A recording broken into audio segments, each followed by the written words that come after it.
There's often talk within the keto community about taking a day from time to time to eat foods high in carbohydrates, which of course will throw you out of ketosis. Some people refer to that as a reset, others call it a cheat day. I'm not much for talking about things I haven't experienced myself, and since I'd been in ketosis continually for 390 days, I decided I would intentionally drop out of ketosis to see what, if anything, it did for me, and so I could share my experience with you.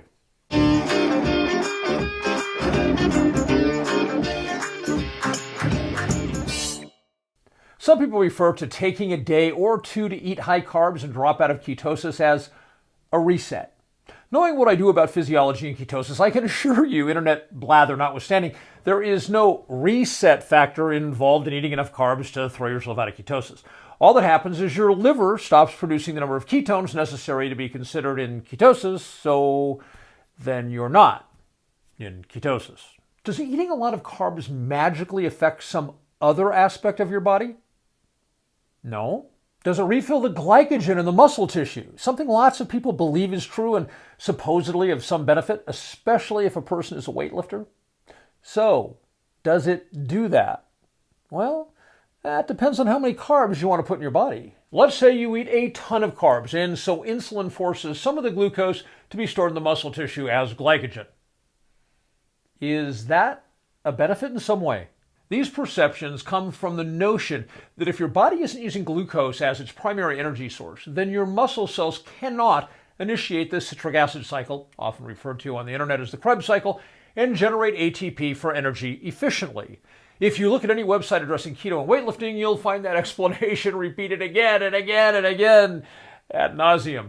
In fact, one of the big guys on YouTube, a gentleman whose very name is associated with keto and fitness, puts out that story. But here's the problem. It's completely, factually wrong. Scientific research shows that a ketogenic diet not only increases the level of ATP activity, but actually results in more mitochondria production. Let's look at some statements from research reports. Quote, mitochondria provide the majority of energy for cellular function.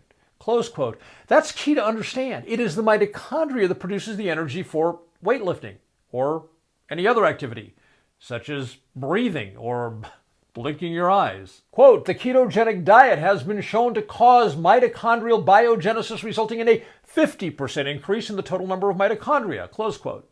Biogenesis means the spontaneous natural production within the body, which, as you'll note, results in a 50% increase in the total number of mitochondria. And again, it is the mitochondria that generate your energy. Also this. Quote, the ketogenic diet causes a significant increase in brain ATP levels, close quote. While this study was looking at certain brain issues, that particular conclusion holds true throughout the body, which is why people in ketosis report a significant increase in their energy level from when they were not in ketosis. So, since science confirms being in ketosis increases the production of mitochondria, which is the source of all energy in the body, and it increases ATP activity in the mitochondria, which is the specific process that generates energy, what is it people imagine they're gaining by dropping out of the very condition that creates more energy than the body would have if they were not in ketosis? Yet another pervasive myth is that running on glucose is the body's natural and proper way of existing, and ketosis isn't an anomaly evolution created so that man could survive in starvation conditions. That is so cute! And wrong. What makes the endurance of this myth so hard to fathom is that even a modest familiarity with nutritional anthropology tells us that for most of mankind's history, as in several million years, man existed most of each year in ketosis, only interrupted briefly and sporadically during the spring and summer. Depending on location and the associated climate, some people lived in ketosis year-round. In other words, our DNA is coded for being in ketosis as its natural state. Phrased another way, our DNA is looking for our bodies to be operating in ketosis, and only in this modern world have we forced our bodies to run on glucose.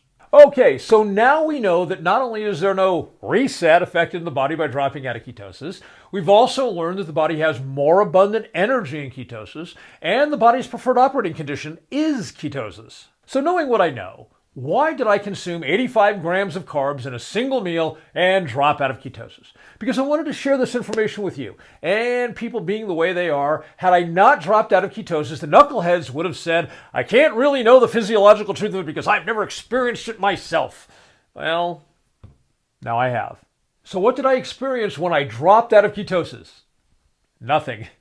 Why is that? Well, first, to achieve my goal, I chose healthy low glycemic carbs in the form of homemade black bean soup that you see here in the photograph. Second, I was in ketosis for 13 months before I dropped out, so the fact that I came out of ketosis didn't alter in the slightest that my mitochondria were still oxidizing fat for energy, not glucose. Third, knowing that after a lengthy time in ketosis, our cells can develop an aversion to glucose, called glucose rejection, I didn't go crazy and overload my body with carbs. I consumed enough to guarantee I'd drop out of ketosis, but not enough to poison my system with glucose my body didn't want or need. On the other hand, I have friends who have blasted their bodies with nasty, sugary carbohydrates on what they call their cheat day. Most have thrown up, literally. All of them have said they felt shitty all day. Do I do cheat days? Nah. I love what I eat on keto, and I love the awesome healthful state in which it maintains my body.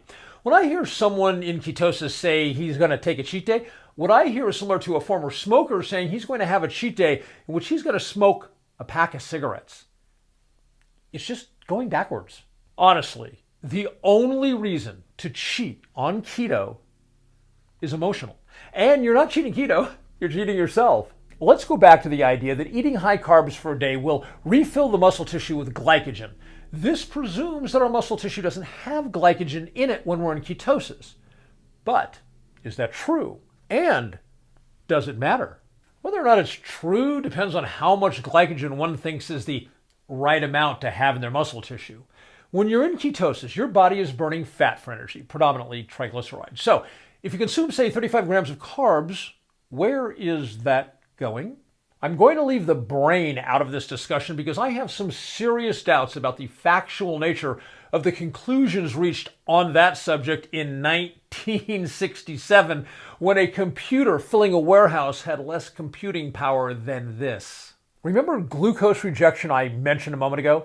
If your cells have no interest in glucose any longer, where does the body store any excess glucose? We know when in ketosis it's not stored in the adipose tissue, your fat cells. So where does it go? It's stored in the largest glycogen storage bank in your body, which is your muscle tissue.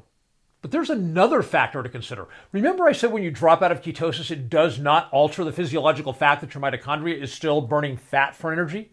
Can the mitochondria shift back to using glucose? Sure. But just like becoming fat adapted, that's a gradual process. It's not like flipping a light switch. Just because you consume a bunch of carbs does not magically change what the mitochondria is oxidizing for energy. Your mitochondria continues oxidizing fat, not glucose, no matter how many carbs you eat. In other words, when a person doing keto takes a cheat day and eats a bunch of carbs and tells you that with his muscles full of glycogen, he's now going to be able to lift heavier weights, he's just repeating stuff he's heard on the internet.